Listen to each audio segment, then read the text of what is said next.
الرجيم بسم الله الرحمن الرحيم الحمد لله رب العالمين الصلاة والسلام على رسولنا محمد وعلى آله وصحبه أجمعين barcha maqtovlarimiz bizni yo'qdan bor qilib har doim tarbiyalab turishi, har doim rizqlantirib turishi, shu dunyoda bizlarni cheksiz ne'matlar bilan ne'matlantiruvchi, bizlarga tiyinlarimizni bo'lak etuvchi, parvo etib yashash mumkinliklarini beruvchi, balo ne'mati bilan suyindiruvchi, shu dunyoda da oxiratda da baxtli bo'lsinlar, jannatni kasb etsinlar deb yaratgan Robbimiz Alloh taolaga barcha maqtovlarimiz, barcha hamd sanolarimiz, barcha shukronlarimiz bo'lsa edi.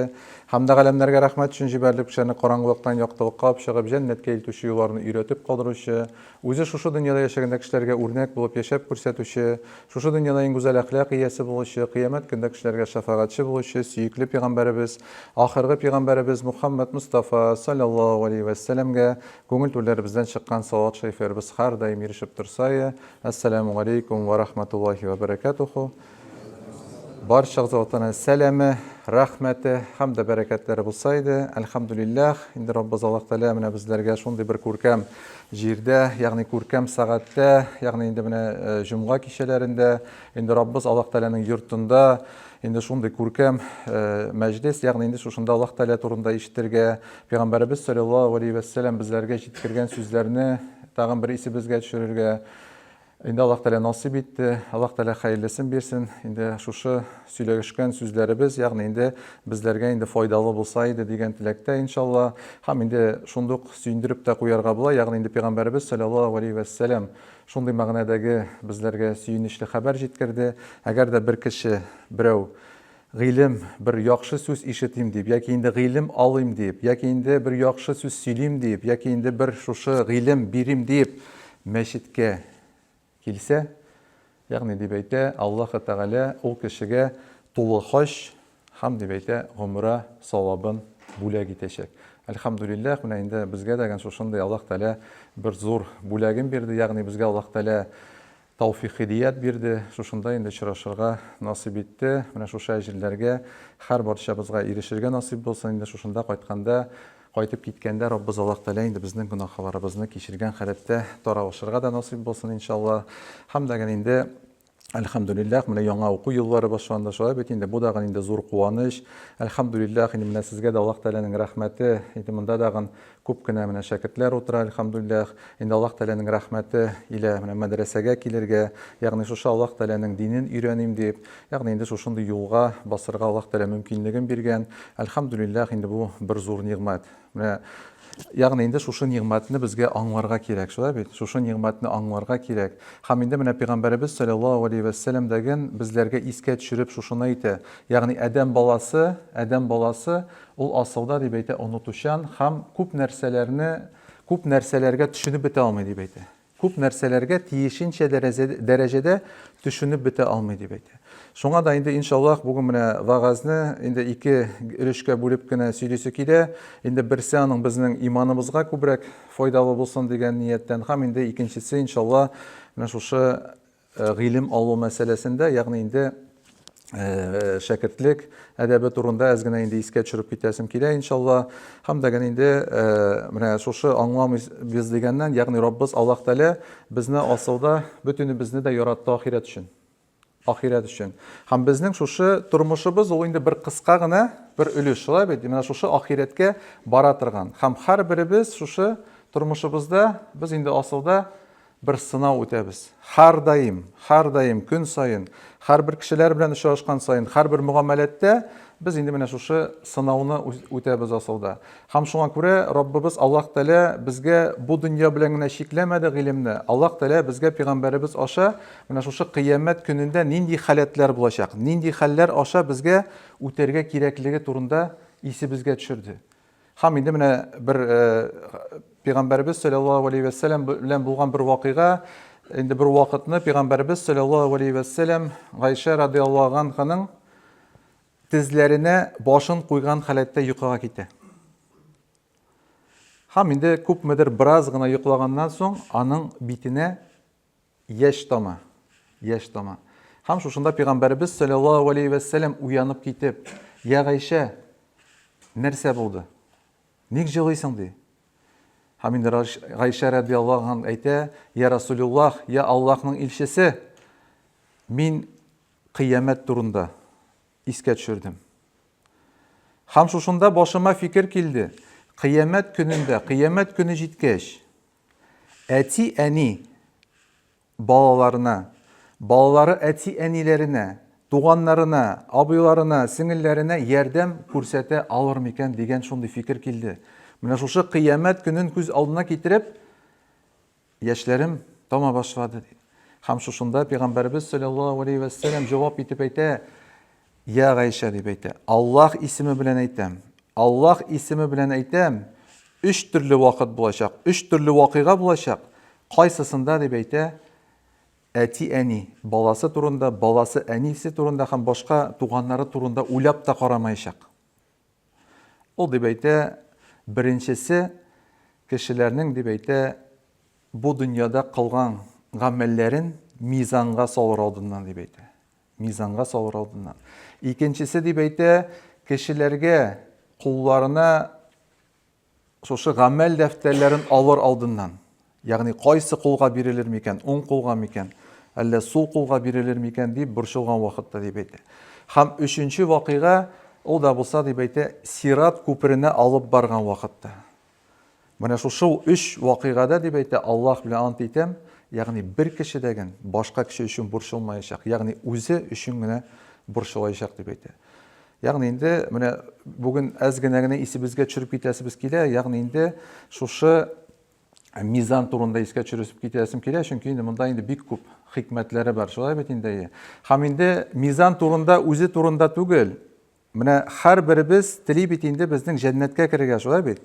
Менә үлчәнгән вакытта, мизанга салган вакытта, кайсы безнең ниндидер эшләребез, әйткән сүзләребез, гамәлләребез кайсысы үлчәүгә салганда иң авыр булачак. Иң авыр булачак. Ни өчен? Чөнки менә Раббыбыз Аллаһ Тәгалә Коръәни Кәримдә безләргә шундый мәгънәдә әйтә. Ягъни дип әйтә, кыямет көнендә без, дип әйтә, гаделлек үлчәүләре куярбыз. Гаделлек үлчәүләре куярбыз. Һәм дип әйтә, шушы дөньяда кылган бер генә гаршиш зурлыгында гына хәтлек, нинди генә эш эшләсәгез дәген, ягъни берсе дәген төшеп калмаячак, дип әйтә. Башка аятларда инде Раббыбыз Аллаһ Тәгалә тузан бөртеге хәтлек генә яхшылык кылсагыз, аны күрерсез, дип әйтә. Тузан бөртеге хәтлек начарлык кылсагыз, аны да күрерсез, дип әйтә. Шулай бит. Ягъни инде менә монда, дип әйтә, бер кемгә дәген зулымлык кылынмаячак, дип әйтә Раббыбыз Аллаһ Тәгалә. Бер кешегә дә зулымлык кылынмаячак. Ягъни гаделлек үлчәүләре. Һәм инде менә шушында әйтелә, ягъни менә безнең шушы дөньяда кылган һәрбер гамәлләребезгә асылда Аллаһ Тәгалә бирәчәк бер кыяфәт, бер форма, дип әйтәбез. Форма. Һәм бирәчәк авырлык. Һәм бирәчәк авырлык. Һәм һәрбер кешегә шушы күрсәтеләчәк. Аның кылган гамәлләре формага китерелеп, шулай бит инде. Ягъни бу бөтен кеше күрәчәк. Ягъни инде һәм авырлык бирәчәк. Һәм менә шушында мизанда кайсы гамәлләр үстен чыга? Яхшы гамәлләрме, әллә инде начар гамәлләрме? Ягъни инде Раббыбыз Аллаһ Тәгалә шушында гаделлек белән инде безнең тагын аннары ахирәттәге вакыйгаларга бәйле булачак. Шушы безнең инде мизаныбыз, шулай бит. Һәм дәген әйтәсе килә, менә иң авыр үлчәүдә булган сүзләр яки гамәлләр турында. Инде һәрберебезгә бәлки инде беләбездер дә, шулай бит инде менә үлчәүдә асылда иң авыр гамәл булачак. Бик кыска гына булса дагы, ул инде асылда ла илаха илляллаһ дигән сүз. Ла илаха илляллаһ дигән сүз, ягъни инде үлчәүдә иң авыры булачак. Һәм инде берничә генә сезләргә иншаллаһ искә төшереп китәсем килә. Аның да беренчесе менә шушының фазиләте турында. Инде бер вакытны Пәйгамбәрбез саллаллаһу алейхи ва саллям шулай сахабалары янына килеп керә. Һәм шушында сорау бирә. Монда, дип әйтә, шит кешеләр юкмы? Ягъни шит дин әһелләре юкмы монда? Юк, я Расулуллаһ. Алай булгач, дип әйтә, ишекләрне каплап торыгыз һәм, дип әйтә, бөтенегез кабатлагыз ла илаха илляллаһ дигән сүзләрне.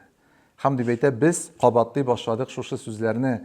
Ла илаха илляллаһ, ла илаха илляллаһ дип кабатлый башладык. Һәм бераз вакыттан Пәйгамбәрбез саллаллаһу алейхи ва саллям кулларын күтәреп, ягъни инде Аллаһ Тәгаләгә мөрәҗәгать итте. Я Раббым Аллаһ, син шушы дөньяны син шушы дөньяны шушы сүзләр өчен барлыкка китердең. Син миңа шушы сүзләрне кешеләргә җиткерер өчен мине шушы дөньяга бар кылдың. Син дип әйтә, шушы сүзләрне миңа күп итеп кабатларга куштың. Шушы сүзләр өчен син миңа җәннәт вәгъдә иттең. Син бит дип әйтә, үз сүзләреңдә торучыдыр. Һәм дип әйтә, бераз вакыттан соң Пәйгамбәрбез саллаллаһу алейхи ва сәллям яңадан без инде дәвам иттек ди шуны әйтүне, һәм инде бераздан соң Пәйгамбәрбез саллаллаһу алейхи ва сәллям тыңлагыз дип әйтә, я сахабаларым, сөенечле хәбәр. Сөенечле хәбәр, Аллаһ Тәгалә сезне бөтенегезне дәген дип әйтә, гафу итте. Ягъни инде менә фазилат шулай бит, ягъни шушындый бер ла илаха илляллаһ. Һәм инде менә шушы башка бер фазилат турында моны инде күп ишеткәнебез бар. Ягъни кешеләр шушы мизан алдында әле монда гамәл дәфтәре дә юк, мизанга да куелмаган шулай бит әле. Шушы бөтен җир йөзендә яшәгән халык шушында. Борчылалар шулай бит инде. Ягъни хәзер нәрсә булыр? Нишләтерләр? Һәм дип әйтә Пәйгамбәрбез саллаллаһу алейхи ва сәллям менә шушы вакытны чыгарачаклар дип әйтә, шушы бөтен кеше алдына бер ир-атны. Ягъни дип әйтә, бу ир-атның булачак 99 том гунахлар китабы дип әйтә, кайсысының бар. Бер томының зурлыгы җирдән алып күккә хәтлек дип әйтә. Һәм 99 том. Һәм әйтеләчәк укы. Укы.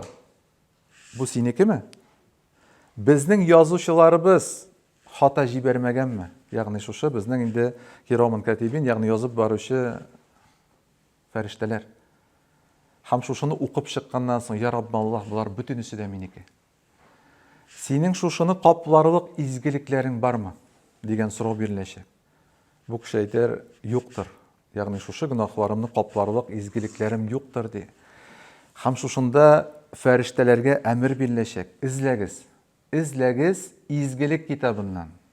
Әйткәнебезчә, инде менә фәрештәләр куелды. Фәрештәләр язып бара безнең һәрбер яхшы гамәлләребезне, язып баралар начар гамәлләребезне. Һәр даим шушы кылган гамәлләребез архивка тапшырыла. Һәм инде кыямәт көнендә яңадан инде Аллаһ Тәгалә безгә аны бирәчәк. Шулай бит инде яңадан безгә тапшырылачак. Һәм дип әйтә, бер мизгел эчендә, ягъни фәрештәләр кире килә дип әйтә. Ягъни инде Пәйгамбәрбез безгә аңлашылсын өчен бер бәләкәй генә кагаз кисәге. Һәм шунда язылган була ла илаха илляллаһ. Икенче бер риваятта ашһаду ан ла илаха илляллаһ ва ашһаду анна Мухаммадан абдуху ва расулуху. Ягъни гыйбадат кылырга Аллаһ Тәгаләдән башка шаһадат бирәмен ки, гыйбадат кылырга Аллаһ Тәгаләдән башка лаек зат юк, һәм шаһадат бирәмен ки, Мухаммад аның илчесе дигән. Шулай бит инде кулы һәм илчесе. Һәм шушыны күрсәткәч, ягъни инде бу кеше менә гаҗәпләнеп, ягъни инде нинди хөрмәт дип әйтә бу миңа, шулай бит? Нинди хөрмәт өчен, нәрсә өчен бу? Нинди хөрмәт бу миңа? Шушында инде өстен булыр дип әйтәсез ди. Һәм инде әйтелә, дөньяда яшәгән вакытта, шушы дөньяда яшәгән вакытта, ягъни дип әйтә, Аллаһ Тәгаләне шушы чын йөрәктән, шулай бит инде шанган халәттә, инде чын йөрәктән кабул иткән халәттә, син дип әйтә, шушы сүзләрне гел даими рәвештә кабатлыйң дип әйтә.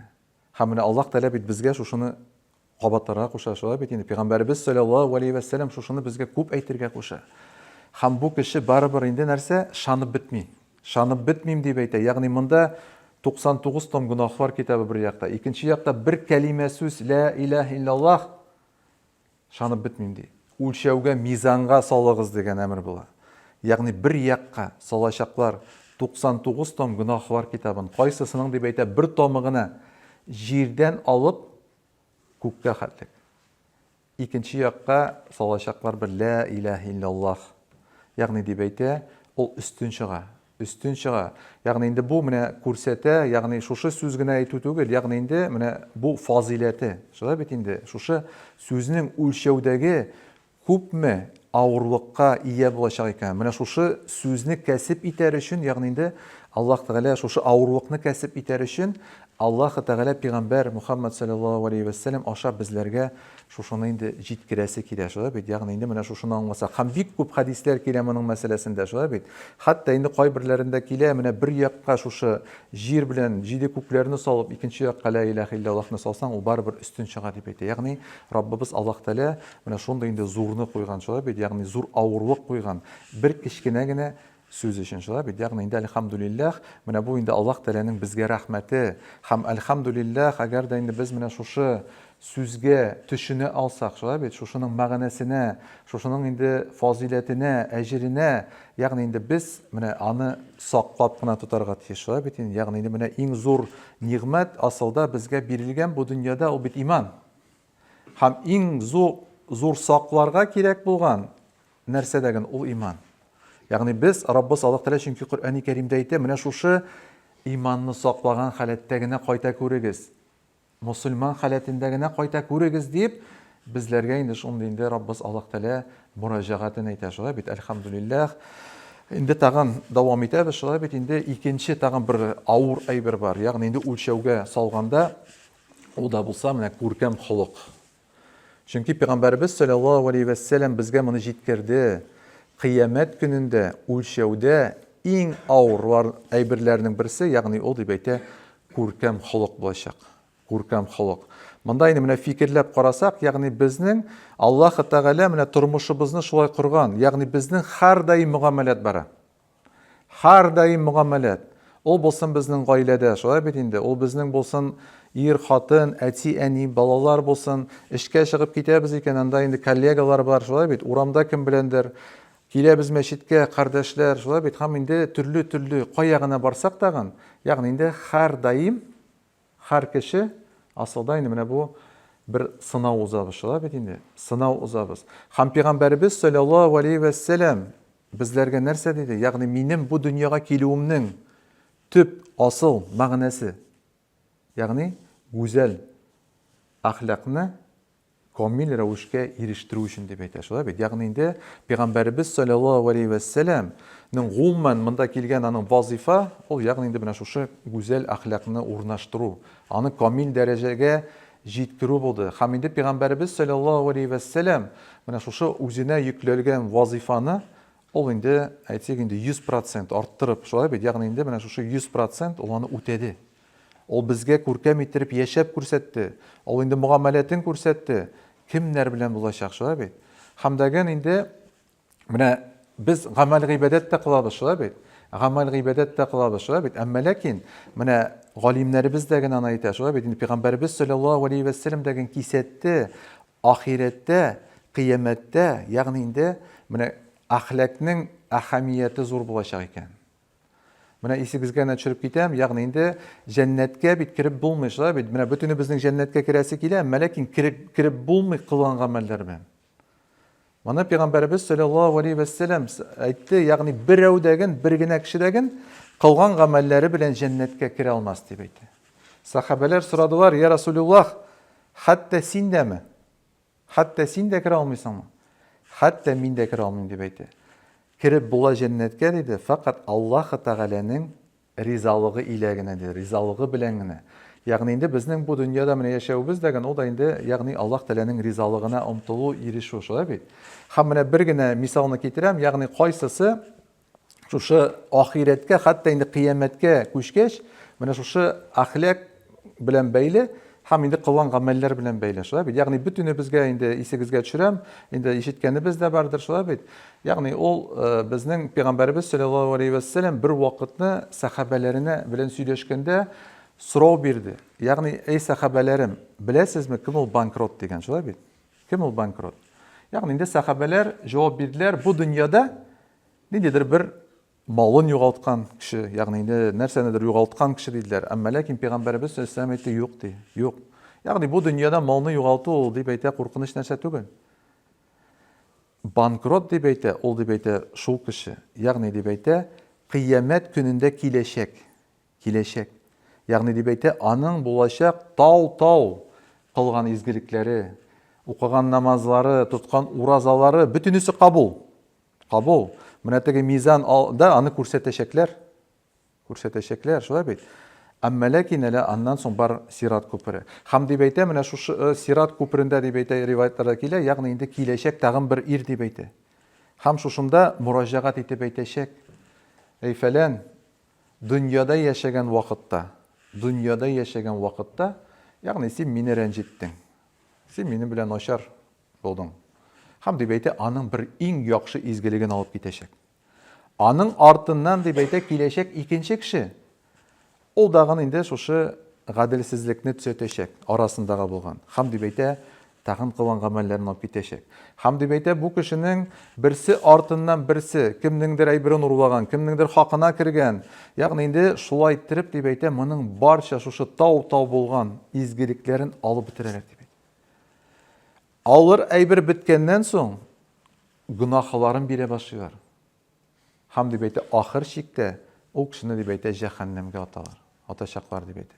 Ягъни карагыз, монда инде менә шушы ягъни мугамәләт турында бара, шулай бит инде. Ягъни кемнеңдер хакына керү, ягъни инде кем беләндер дурфа булу, шулай бит инде. Ягъни инде менә бу безгә инде бик зур дәрес, ягъни инде менә безнең инде булырга тиеш шушы иман ягыдагы яхшы, шулай бит гыйбадәт ягыда яхшы, һәм инде халык ягыдагы яхшы булырга тиеш. Менә шушы өчесе бергә яхшы була икән, иншалла инде бөтенесе дә инде яхшы булачак. Һәм инде дәвам итик, шулай бит инде тагын бер бик авыр сүз шушы үлчәүдә, мизанда, ул да булса инде Пәйгамбәрбез саллаллаһу алейхи ва саллям безләргә җиткерде. Ягъни телгә бик җиңел диде. Әмма үлчәүдә бик авыр булачак. Инде монда ике кәлимә сүз шулай бит, ягъни субханаллаһи ва бихамдихи, субханаллаһил газим дигән сүзләр. Ягъни инде бу пак чиста булган Раббыбыз Аллаһка мактау хәмд сәнәләр, һәм инде бөек булган Аллаһка мактау дигән, ягъни Аллаһ Тәгаләне мактау сүзләре. Менә шушы сүзләр әйткәндә бик җиңел. Ягъни инде монда нәрсәдер өйрәнергә дә кирәк түгел, гыйбадәт тә кылу түгел, шулай бит. Әмма ләкин менә шушындый зур, бөек сүзләр. Субханаллаһи ва бихамдихи, субханаллаһил газим. Һәм аның турында да бик күп риваятлар килә, шулай бит инде. Ягъни башка риваятларда менә шушы сүзләрне кем дип әйтә, кем кабатлый, хәтта дип әйтә, аның диңгездәге хәтле, күбекләр саны буенча гөнаһлары булса, Аллаһ Тәгалә аны гафу итә ди. Һәм инде ниндидер бер кылган кимчелекләре, гөнаһлары сәбәпле дугалары кабул булмыйча торса дип әйтә. Менә шушы сүзләрне әйтеп, ягъни Аллаһ Тәгаләне инде мактап, чын ихластан шушы сүзләрне әйткән кешегә дип әйтә, Аллаһ Тәгалә дугаларын кабул итәчәк дип әйтә. Карагыз, бер кичкенә генә сүз, әмма ләкин үлчәүдә, мизанда Пәйгамбәрбез саллаллаһу алейхи ва саллям әйтә, ягъни бу бик авыр булачак, шулай бит инде. Ягъни менә безләргә шуңа күрә дә инде шушы сүзләрне әйтергә, инде ияләнергә кирәк, шулай бит инде, ияләнергә кирәк. Һәм дә инде тагын җиңелрәге, шулай бит инде бер сүз бар. Ягъни ул да булса әлхәмдүлиллаһ дигән. Әлхәмдүлиллаһ дигән сүз, ул дагы инде асылда үлчәүдә бик авыр сүз. Бик авыр сүз. Ягъни менә игътибар итеп карасак, шулай бит инде менә Коръәнне ачып җибәргәндә, инде без аны көн сайын шушы сүрәне укыйбыз. Коръәндәге иң беренче сүз нинди сүз? Әлхәмдүлиллаһи, шулай бит, әлхәмдүлиллаһи раббил галәмин. Ягъни Раббыбыз Аллаһ Тәгалә шушы сүз белән хәтта инде Коръәнне башлап җибәрә, шулай бит инде. Әлхәмдүлиллаһ дип. Һәм инде беләбез, хәтта дип әйтә, әлхәмдүлиллаһ сүзнең шушының ул аның шундый бер Аллаһ Тәгалә рәхмәте илә, ягъни инде шундый бер фазиләте бар. Хәтта дип әйтә, мизанның тулысынча тутырга, ягъни Аллаһ Тәгаләнең кудрәте дип әйтә шушы бер сүз илә. Менә бер аңа охшаган бер хадис бар, шулай бит, ягъни инде китерелә бу Хасан аль-Басри китерә, ягъни инде аны хадис дип китерә инде, шулай бит. Ягъни менә мизан турында Дауд галейһиссалам мөрәҗәгать итте дип әйтә. Инде или бу хадис дип киләме нәрсә инде? Ну, шушындый риваятмы, яме? Дауд галейһиссаламга мөрәҗәгать итте. Дауд галейһиссалам Аллаһ Тәгаләгә мөрәҗәгать итте. Ягъни я Раббаллаһ, шушы мизанны миңа күрсәтсәң иде. Шушы мизанны миңа күрсәтсәң. Һәм дип әйтә, Аллаһ Тәгалә Дауд галейһиссаламга, ягъни шушындый мөмкинлек бирде. ягъни шушы мизанны күрергә шулай бит инде. Ягъни инде мизан Аллаһ Тәгалә үзе генә белүче моның зурлыгын, ягъни моның инде очы-кырые күренми. Һәм шушында Дауд галейһиссәламның инде шундый фикер килде. Я Раббаллаһ дип мөрәҗәгать итә шулай. Я Раббаллаһ, шушы изгелек ягын кайсы гына дөньяда яшәгән бәндә тутыра алыр микән дип әйтә. Бу бит дип әйтә, моның иге шиге юк. Һәм шушында Раббыз Аллаһ Тәгалә әйтә, ягъни әгәр дип әйтә, минем рәхмәтем булса, мин аны дип әйтә, бәндәмә рәхмәтем булса, бер финик белән дәгән тутырырга кудрәтем җитә дип әйтә. Шулай бит, ягъни инде монда әлхәмдүлиллаһ турында даган шулай. Ягъни әлхәмдүлиллаһның Аллаһ Тәгалә инде шушы сүзләр өчен. Һәм беләбез, башка менә риваятларда килә, ягъни инде аның кыйммәте турында. Ягъни беләбез, кем әлхәмдүлиллаһ дигән сүз әйтә икән, ягъни Раббыбыз Аллаһ Тәгалә ул кешегә җәннәттә агач утырта. Шулай бит. Әлхәмдүлиллаһ дип әйтәбез икән, Аллаһ Тәгалә кешенең җәннәттәге йортының, ягъни инде кирпичен сала дип әйтәбез инде, шулай бит. Ягъни инде ул сүзләр әле бугына түгел, әлхәмдүлиллаһ, субханаллаһ, Аллаһу әкбәр дигән сүзләр дигән шушындый кыйммәткә ия, шулай бит. Ягъни инде Аллаһ Тәгалә бер кичкенә генә сүзләр белән, ягъни безгә мөмкинлек бирә кәсеп итәргә хәтта җәннәтебезне дә, шулай бит. Менә мин аны шулай аңлатам инде менә кешеләргә. Асылда Раббыбыз Аллаһ Тәгалә һәрбер дөньяга туган кешегә җәннәттән участок бүлеп бирә. Җәннәттән участок бөтен кешегә бирелде. Моны чагыштырып була, менә кемнәр йорт төзи бит. Менә йорт төзегәндә дәгән шушы участокларны кешеләргә бүлеп бирәләр. Һәм шушында кайбер кеше инде тырышлык куеп йортын сала. Әмма ләкин була шундый кешеләр, кайсылары инде йортын сала алмый. Мәсәлән, 3 ел эчендәме һәм бу участокны алалар дагын башка кешегә бирәләр, шулай бит. Менә асылда безнең дәгән бу дөньяда яшәгәндә, ягъни без биргән участокларыбызны җәннәттәге саклап калырга тиеш. Һәм алай гына да түгел, анда инде шушы йортыбызны булдырырга кирәк. Шулай бит, шушы йортның диварларын, ягъни инде без шушы сүзләр белән Аллаһ Тәгаләнең рәхмәте илә ул инде булдырылырга тиеш. Шулай бит. Беләбез, әйтелә, хәтта дип әйтә, кем менә мәчеткә килә. Кем мәчеткә килә? Ул дип әйтә, булсын иртә белән, булсын көндез. Ягъни Аллаһ Тәгалә бу кешенең дип әйтә, җәннәттәге йортын бизи дип әйтә. Хәтта ураза тотучының ай буе, Рамазан ай буе, ягъни шушы җәннәттәге йорты бизәлә. Шулай бит, моны дагы инде ишеткәнебез бар.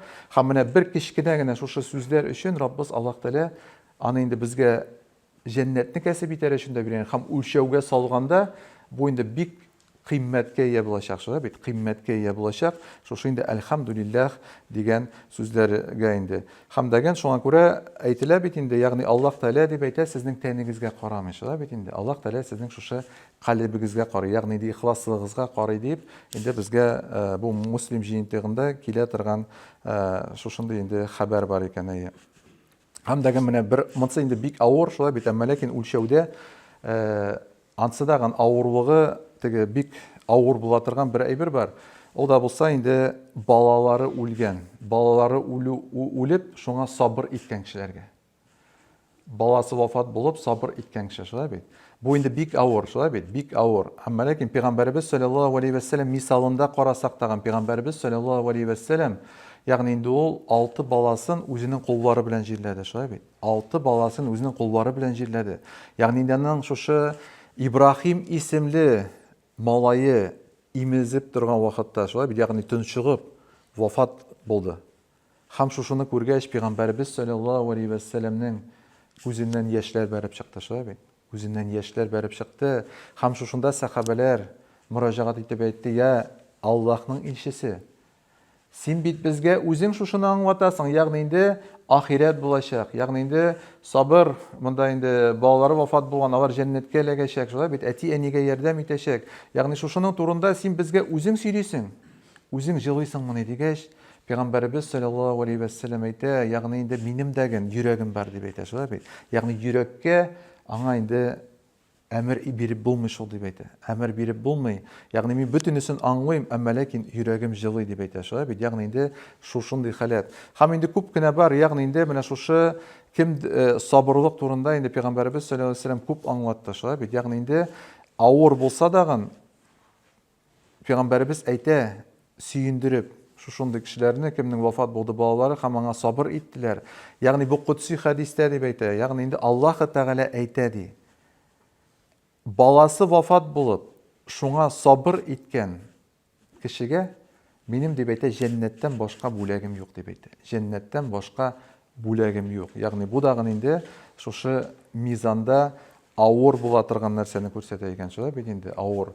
Һәм дәгән инде тагын бер әйбер, ул да булса менә җиназа намазында катнашу. Җиназа намазында катнашу. Ягъни инде беләбез, җиназа намазы, ягъни кемдер вафат булса, Аллаһ Тәгалә шулай куйган, җиназа намазында катнашкан кешегә Аллаһ Тәгалә вәгъдә итә бик зур, ягъни инде бүләкләрен шулай бит инде, ягъни инде бик авыр булачак шушы безнең мизанга салган вакыттагы. Ягъни инде һәрберебез беләбез шулай бит инде, кем җиназа намазында катнашса, ягъни дип әйтә, аңа бер кыйрат савап шулай бит инде. Кем инде ахырга хәтле катнашса 2 кыйрат. Икенче бер хадистә килә, ягъни инде Ухуд тау хәтлек дип әйтә шулай бит инде. Кыйрат дип әйткәч, Пәйгамбәр исәлләм сорау бирәләр, нәрсә соң кыйрат? Ягъни инде 2 тау хәтлек дип әйтә Пәйгамбәр исәлләм. 2 тау хәтлек савап. 2 тау хәтлек савап шулай бит. Ягъни инде менә моны да инде истә тотсак иде. Һәм шушында инде исегезгә генә төшереп китәм. Ягъни шуны дагы искә, менә моны башка кешеләргә дә үзегез дә җиткерегез шулай бит. Ягъни инде менә вафат булган кешегә иң бездән дәгән исән булган кешеләрдән иң зур файда китерә торган вакыт ул асылда җиназа намазында катнашу. Җиназа намазында катнашу. Чөнки Пәйгамбәрбез саллаллаһу алейхи ва саллям шундый безгә җиткерде хәбәрен, ягъни инде җиназа намазында күбрәк кеше катнашкан сайын. Ягъни дип әйтә, бу кешенең күбрәк гөнаһлары ярылган. Бу аңа күбрәк файда китерәчәк шулай бит. Ягъни инде менә моны кайбер вакытта күрергә туры килә. Мәсәлән, инде бер әйтик инде кемдер яшьрәк кеше вафат булса шулай бит инде. Ягъни алып барганда кеше күп, әмма ләкин җиназада юк шулай бит инде кеше. Юк. Менә җиназада хәтта шундый очраклар була, кайбер вакытта баласы, әти-әнисе вафат булгач тагын басмый шулай бит. Ягъни бу бала әти-әнисенә карата, ягъни бернинди файда китермәгән булып чыга. Менә шушы вакытта беренче файда ул шунда, җиназада. Шуңа күрә инде һәрберебез biz инде ниятләп барырга тиеш, җиназада катнашасы иде дип. Һәм инде шушы кешегә, вафат булган кардәшебезгә файдасы булсын, вафат булган әти-әнибезгә файдасы булсын иде дип, безнең ниятләребез дөрес булырга тиеш. Ягъни менә монда Аллаһ Тәгалә бик зур әҗрен бирә, шулай бит инде, бик зур әҗрен бирә. Һәм инде бер әйбер генә турында монда бу өлештә инде искә төшерик тә, аннан соң инде башка икенче өлешенә күчәрбез. Ягъни тагын бер әйбер, менә фарыз намазлар укыйбыз, шулай бит инде, намазлар укыйбыз, җәмәгать намазлар укыйбыз. Аннан соң кылына торган зикрләр. Менә үзегез фикерләгез, шулай бит инде. Ягъни бар Пәйгамбәрбез саллаллаһу алейхи ва саллям күп хәбәрләр. Менә берсе генә, шулай бит, ягъни Аятул Курси турында. Аятул Курси. Ягъни кайсы вакытта тагын шуның хәтлек әҗр вәгъдә ителә. Ягъни Коръән укыганда Аятул Курсине укыган өчен күпме савап? Һәрбер хәрефенә 10 савап шулай бит инде, 10 савап бер хәрефкә. Әмма ләкин Пәйгамбәрбез саллаллаһу алейхи ва саллям шушы намаздан соң зикр, ягъни инде Аллаһ Тәгалә шушы зикр итеп Аятул Курси укыган кеше өчен нәрсә вәгъдә итә? Бу кешегә, укыган кешегә кем шушы намаздан соң Аятул Курсине укый, аны дип әйтә җәннәткә керүдән фақат дип әйтә үлем генә аерып тора. Карагыз, нинди зур Аллаһ Тәгалә хикмәт шулай бит, ягъни инде яшереп куйган шунда. Ягъни инде менә моны дагы истә тотыйк шулай бит инде. Шул ук әйткән сүзләребез зикрдә инде безнең инде аның башка теге садака формасында булса дагы, әмма ләкин менә шушы әлхәмдүлиллаһ дигән сүз бар анда шулай бит, субханаллаһ дигән сүз бар, Аллаһу акбар дигән сүз бар шулай бит инде. Күпме Аллаһ Тәгаләгә мактаулар бар. Менә шуны фикерләсәк, ягъни инде Аллаһ Тәгалә анда дагы зур ниғмәтләрен яшереп куйган шулай бит. Шуңа күрә инде менә шушында да катнашырга кирәк шулай бит. Һәм әлбәттә ул бик күп инде шулай бит инде. Әмма ләкин теге калганнарына инде нәрсәдер өйрәнергә кирәк шулай бит инде. Аңа шул ук намаз укуда, Коръән укуларда керә, әмма ләкин аларына гыйлем кирәк шулай бит инде. Күбрәк кирәк. Монсы инде менә мин җиңелрәкләрен тел белән генә әйтеп, ягъни инде калепләребезгә урнаштырып, ягъни инде менә Раббыбызга якынаю мөмкинлекләрен һәм кыямәт көнендә үлчәүгә салган вакытта инде бик авыр, инде бер кайберләрен санап киттем шулай бит инде, әлхәмдүлиллаһ. Һәм инде менә әйтәбез, белем турында да шулай бит инде, иншаллаһ. Инде менә татарларда да бик күп, безнең татар халкында шушы нык игътибар бирелгәннән гыйлемгә бик күп инде әйтемнәре дә бар шулай бит инде, бик күп әйтемнәре дә бар. Менә инде бер яхшы гына бер әйтүм, ягъни инде уку, гыйлем алу, ул дип әйтә, бәхет туку дигән сүз бар шулай бит. Уку ул бәхет туку, ягъни инде менә шушы бәхет юлына бару шулай бит инде. Монысын ишеткәнегез бар инде, уку ул энә белән кую казу шикелле дип әйтә. Ягъни инде авырлыгын да күрсәтеп куя шулай бит инде. Һәм дип әйтә, бәхет, гыйлем ул бәхет ачкычы ди. Гыйлем ул бәхет ачкычы. Һәм дип әйтә, дөньядагы иң изге урын, ягъни дип әйтә, ул мәчет, мәдрәсә. Мәдрәсә дә шунда керә шулай бит, мәчет. Һәм дип әйтә, иң зур байлык ул бәхет. Иң зур байлык ул гыйлем. Иң зур байлык ул гыйлем, яме? Ягъни инде менә шуны аңлатасы килә, һәм инде Пәйгамбәрбез саллаллаһу алейхи ва саллям безләргә насихат буларак әйтте. Нәрсә дип әйткән?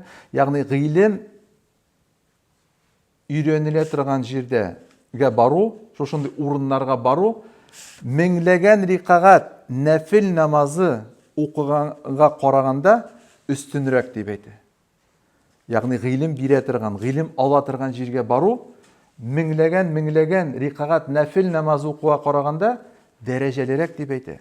Һәм шушында сорау бирәләр: "Я Расулуллаһ, бу дип әйтә, Коръән укыганга караганда дагы дәрәҗәлерәк, шушы Коръән укуга караганда да дәрәҗәлерәкме?" дигән сорау бирә.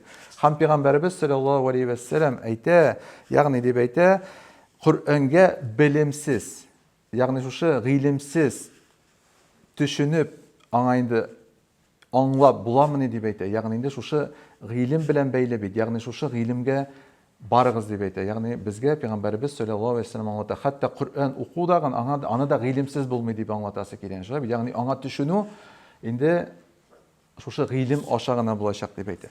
Һәм менә Рамазан аль-Бутыйны беләсез инде бөтенегез дә шулай бит. Ягъни инде ул безнең галим. Галим, бик зур Аллаһ Тәгалә каршындагы дәрәҗәгә ирешкән. Ягъни Аллаһ Тәгалә аңа бик зур гыйлемнәрне ачты, бик зур хикмәтләрне ачкан кеше.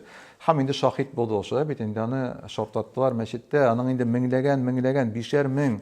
Ягъни инде шуның хәтлек инде ягъни тыңлаучылары бар иде заманында шулай бит. Ягъни инде Аллаһ Тәгалә менә шундый гыйлем бирде. Һәм кичкенә вакытында аны әтисе улыннан җитәкләп алып килә мәдрәсәгә. Һәм шушында әйтә: "Эй улым, бел. Менә дип әйтә, җир йөзендә моннан дагы яхшырак урын булса, мин сине шунда алып бара алырмын" дип әйтә. Әмма ләкин җир йөзендәге иң яхшы урын шушы бел дип әйтә. Һәм дип әйтә, менә шушында инде Аллаһ Тәгалә рәхмәте илә шушы гына кичкенә генә малай тырышлык куеп, шулай бит, ягъни инде шундый зур дәрәҗәләргә, галим дәрәҗәсенә ирешә. Әлхәмдүлиллаһ. Менә ал әтинең инде шушындый биргән бер насихаты, шулай бит инде, ягъни инде күрсәткән үрнәге монда инде үзенең ролен үти дип әйтәбез, шулай бит инде, әлхәмдүлиллаһ. Шуңа инде менә без дәгән моны аңларга тиеш, шулай бит, төшенергә тиеш, ягъни инде җир йөзендәге иң яхшы урын ул мәчет һәм мәдрәсәләр, шулай бит. Ягъни менә моңа да инде төшенәбез. Һәм инде килгәнбез икән, Аллаһ Тәгалә безне җибәргән икән, шушында инде әлхәмдүлиллаһ, ягъни инде шөкер итеп, шулай бит инде шундый бер бәхет юлына басырга мөмкинлек бирде диергә инде, шулай бит. Ягъни Аллаһ Тәгаләне һәр вакыт зикр итеп рәхмәтләребезне әйтсәк иншаллаһ. Һәм дә инде менә Луқман Хакимнең генә улына биргән насихаты бар, шулай бит. Луқман Хаким, ягъни инде Аллаһ Тәгалә аны Коръәндә искә ала, хикмәт иясе буларак искә ала. Һәм ул әйтә: "И улым" дип әйтә, "И улым, галимнәр янында утыр" дип әйтә. Галимнәр янында бул. Аллаһ Тәгалә җирне күктәге яңгыр белән җанландырган кебек, йөрәкләрне дә зирәклек һәм хикмәт нуры белән жанландырыр дип әйтә. Карагыз, ягъни инде шушы галимнәрнең нәрсә, алар хикмәт ияләре, шулай бит. Аларның гыйлемнәре бар, зирәклекләре бар. Ягъни менә Аллаһ Тәгалә безгә күрсәтә мисал, күктән яңгыр яудырып, шулай бит, үлгән җирне терелтә. Ягъни менә Аллаһ Тәгалә шулай ук галимнәр янында булып, гыйлем алган кешеләрнең, ягъни калебләрен шушы хикмәт белән һәм зирәклек белән, ягъни инде терелтә дип әйтә. Ягъни карагыз, инде нинди зур нигъмәт, шулай бит. Ягъни галимнәр, мугалимнәр шуңа керә инде, шулай бит. Ягъни инде менә моны да истә тутсак иде. Һәм дәгән менә гыйлем алуга кагылышлы булган әдәпләрне генә искә төшереп китәсем килә. Инде сезгә бу арада күп сөйләгәннәрдән инде фазиләтләре турында гыйлем алымның, шулай бит. Әмма ләкин менә шушы гыйлем бездә дә булсын өчен нәрсә эшләргә кирәк, шулай бит. Инде шушыны инде иншаллаһ искә төшереп китәрбез. Һәм инде ягъни инде менә асылда карасак, бер ничә генә җөмлә белән, шулай бит. Ягъни шушы гыйлем эзләүче, ягъни шушы шәкертләр, алар инде ягъни мугалимнәргә карата яхшы муамәләттә булырга тиеш, шулай бит. Инде ягъни аларга шушы әйткән сүзләренә инанырга, шулай бит. Ягъни Аллаһ Тәгалә куйган менә бүгенге көндә бар инде мугалимнәр, шулай бит. Аллаһ Тәгалә куйган. Менә бу вакытта, шушы вакытлыкта, ягъни инде шушы мугалимнәр булырга тиеш. Башка мугалимнәр була алмый берничек тәгән, шулай бит. Ягъни инде Аллаһ Тәгалә шушы мугалимнәрдән гыйлем алырга җибәрә.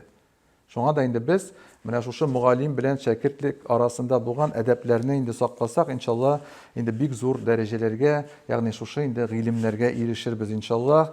Һәм дәгән инде менә шушы белем эзләүченең иң мөһим әдәп, иң мөһим. Ягъни инде иң беренчесе ул да булса калептә булган яшерен ширләрдән арынырга тырышу. Ягъни инде бу нәрсә аңлатабыз, шулай бит. Ягъни инде монда менә безнең инде дөньяга карашыбыз нинди иде, шулай бит. Ягъни инде без бәлки инде әз генә хаталы фикерләр булгандыр, шулай бит. Безнең нәрсәнедер дөрес аңлап бетермәгән булганбыздыр, шулай бит. Ягъни инде калебебезне әкрен безгә инде чистартырга кирәк, шулай бит инде. Чистартырга кирәк, чөнки беләбез, ничек итеп менә намаз мисалын алсак, намаз укыр өчен нәрсә кирәк? Намаз укыр өчен тәһарәт кирәк, шулай бит. Без бит тәһарәтләнәбез, чистарынабыз, шулай бит. Һәм аннан соң инде ягъни намазга басабыз. Менә монда дагы карагыз, шундый бер хикмәт яшерелгән. Ягъни инде Аллаһ Тәгалә яратмый торган нәрсәләр булса калебебездә, ягъни безнең шундый фикерләребез булса, Аллаһ Тәгалә яратмый торган нидер гамәлләребез булса, ягъни гыйлем, Аллаһ Тәгалә үзе бирүче гыйлем, гыйлемне үзе бирүче. Менә ул үзе яратмаган әйберне әгәрдә бездә бар икән, гыйлем бездә сеңеп кала алачакмы? Шушыннан арынмыйча.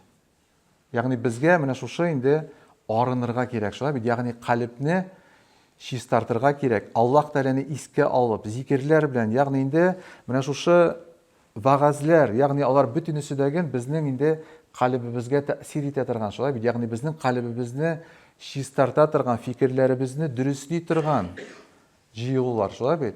Шуңа күрә дәгән аның монда килүнең дәгән фазиләте зур, шулай бит. Аллаһ Тәгалә инде калебләрне чистартучы, шулай бит инде. Ягъни менә монда иң зур нәрсә, шулай бит инде. Һәм ди Пәйгамбәрбез саллаллаһу алейхи ва саллям безгә аны аңлатты. Ягъни кешенең тәнендә бер ит кисәге бар дип әйтә, шулай бит. Бер ит кисәге бар. Әгәр дип әйтә, ул яхшырса, бөтен тән яхшыра дип әйтә. Әгәр инде ул начарланса, бөтен тән дәгән инде начарлана, шулай бит. Һәм ул ит кисәге ул йөрәк дип әйтә, шулай бит.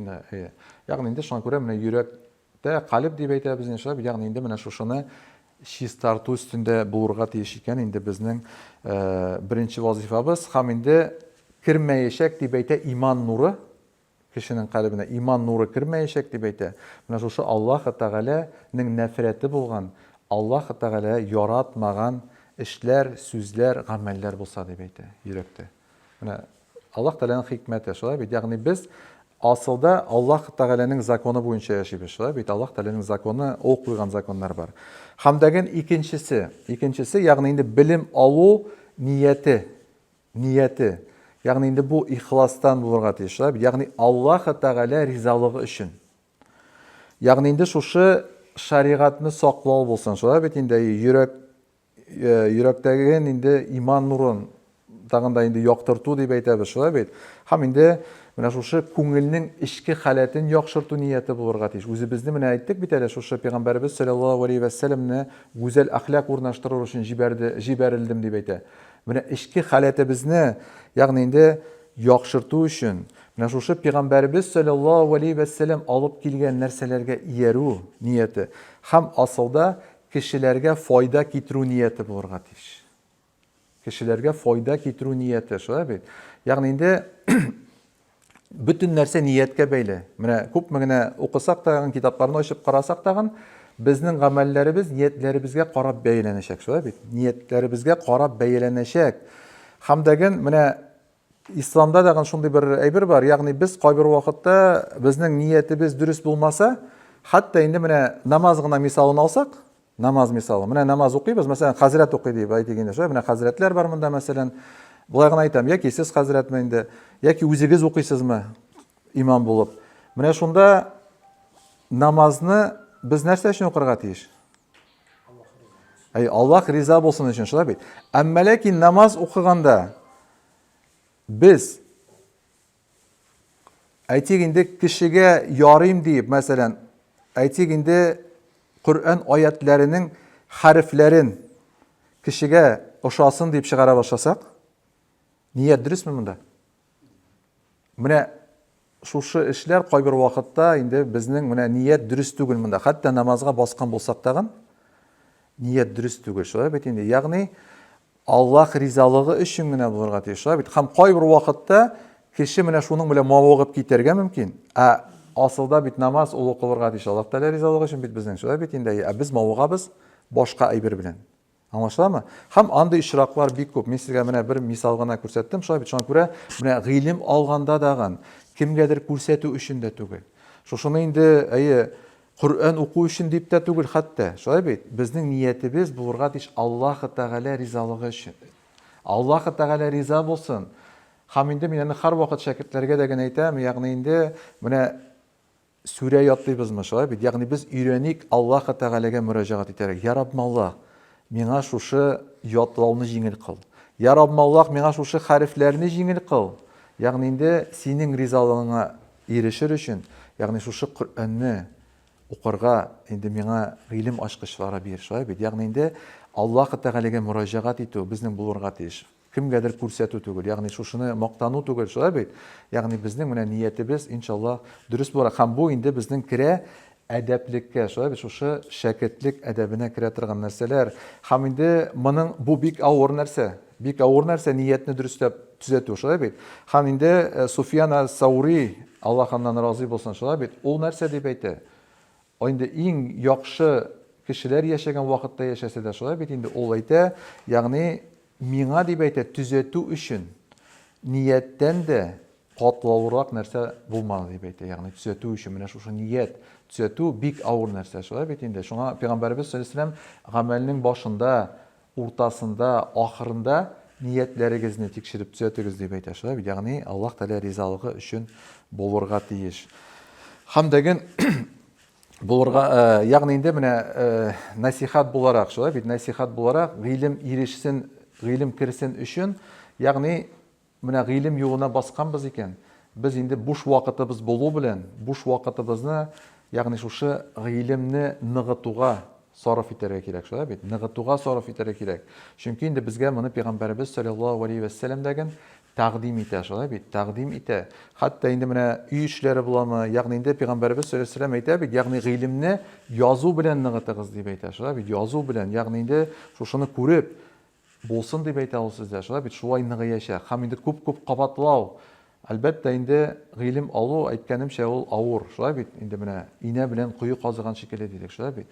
Әмма ләкин фазиләте бик зур, шулай бит, фазиләте бик зур.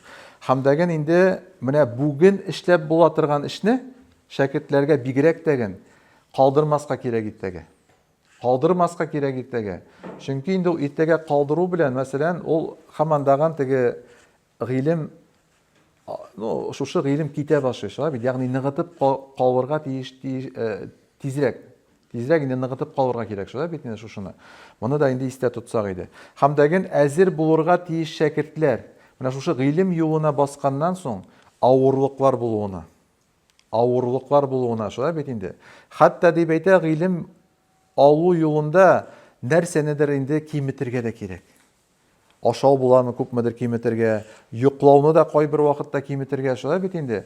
Ягъни инде киметергә. Чөнки ягъни инде менә шушы ихласлык белән тырышлык куйган, ягъни инде ул хәтта инде гыйлем алган вакытында бераз әзрәк малы кимеп киткән булса дагы, Пәйгамбәрбез саллаллаһу алейһи ва сәллям әйтә, гыйлем алучыны Аллаһ Тәгалә ягъни инде аны ризыкландыруны, аны тәэмин итүне үз өстенә алды дип әйтә. Гыйлем юлында йөрүчене тәэмин итүне Аллаһ Тәгалә үз өстенә алды ди. Ягъни инде монда бурчылы түгел, дөнья өчен түгел. Менә шушы гыйлемне аласы иде дип. Һәм инде әйткән сүзе бар Имам Шафигыйның. Имам Шафигый әйтә, ягъни гыйлемне, белемнәрне мал-мөлкәт һәм дип әйтә, бөеклек аша беркем дә алмас дип әйтә. Мал-мөлкәт белән, ягъни инде шушы рәхәтлек белән алып булмый дип әйтә. Киресенчә дип әйтә, менә шушы аны дөньяны артык кәсеп итүдән тукталып торган, сабырлык күрсәткән кешеләр алыр дип әйтә. Ягъни сабырлык күрсәткән, һәм инде дөньядан бераз читләшеп торган шушы гыйлем алган вакытта инде дөньяны бик каты алга куймыйча шулай бит. Ягъни инде гыйлемне алга куйган кешеләр ал дип әйтә, байлык түгел монда.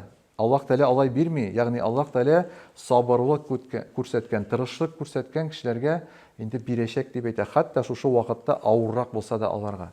Чөнки Аллаһ Тәгалә тәэмин итүне кем өстенә алган? Үзе өстенә алган шулай бит инде, үзе өстенә алган әйе. Менә гыйлемне алу мәсьәләсендә менә бар Аллаһ Тәгалә куйган остазлар шулай бит. Аллаһ Тәгалә куйган остазлар. Һәм шуңа күрә кирәк киңәшергә, гыйлем алучы белән остаз белән киңәшергә кирәк. Ягъни инде менә шушы остазларга 100% ышаныч булырга тиеш. 100% ышаныч булырга тиеш. Ягъни инде алар тәкъдим иткән, ягъни китапларны укырга шулай бит инде. Ягъни менә шундый ышаныч булган вакытта Аллаһ Тәгалә бәрәкәтен бирә икән шулай бит инде. Бәрәкәтен бирә. Шуңа да инде без аны истә тотсак иде иншаллаһ. Һәм дәген инде кеше аңларга тиеш, һәрбер гыйлем алырга теләгән кеше аңларга тиеш нәрсәне? Ул остазга, мугаллимгә мохтаҗ икән. Ягъни инде Пәйгамбәрбез дәген күп аңлатты, ягъни инде гыйлемне алыгыз дип әйтә остазлардан, шулай бит. Ягъни гыйлемне алыгыз остазлардан. Аллаһ Тәгалә бәрәкәтен бирер. Шулай бит. Ягъни Аллаһ Тәгалә инде шунда сезне дөрес юлдан алып барыр дип әйтелә. Һәм дәген хөрмәт күрсәтү. Ягъни остазларга карата хөрмәт күрсәтмәгән беркем дәген гыйлемгә ирешә алмый. Остазларга хөрмәт күрсәтмәгән беркем дәген гыйлемгә ирешә алмый. Бу мәктәптә дәген шулай ук. Балаларга да әйтсәк була, шулай мәктәптә дә шул ук, мәдрәсәдә дәген шул ук. Ягъни әгәр дәген хөрмәт юк икән укытучыларга карата. Ягъни шушыны инде тыныч кына тыңлап утырмасак, шулай бит. Ягъни инде монда юк. Һәм инде алай гына да түгел дип әйтә. Менә шушы укытучыларга, мугаллимнәргә хезмәт иткән дип әйтә. Аларга ярдәм иткән кешегә Аллаһ Тәгалә инде иң күп шушы гыйлемне бирә дип әйтә дөрестектә. Шушы ишекне ача, кайсылары мугаллимгә хезмәттәшлек күрсәтә, аңа ярдәм итә. Анда яшерелгән, шулай бит. Хәтта дип әйтә, шушы остазларга инде мөрәҗәгать иткәндә дәген син дип түгел. Шулай бит инде, син дип түгел. Хәтта инде мөрәҗәгать итәргә тәкъдим итә остаз дип. Остаз, бу дагы әдәптән, шулай бит, остазым, инде фәлән остаз дип мөрәҗәгать итәргә инде тәкъдим ителә, шулай бит инде. Хәтта дип әйтә, аларның ниндидер бер мәшәкатьләре булса, ниндидер авырлыклары булса, ягъни дип әйтә, ярдәм кулы сузырга ашыгырга кирәк.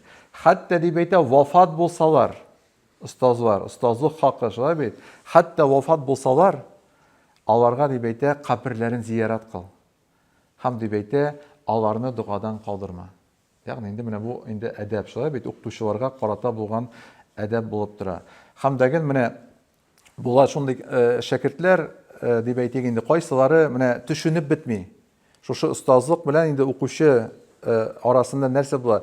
Менә шундый бер генә сезгә бер хикаят дип әйтик инде сөйлим. Шулай бит иншаллах.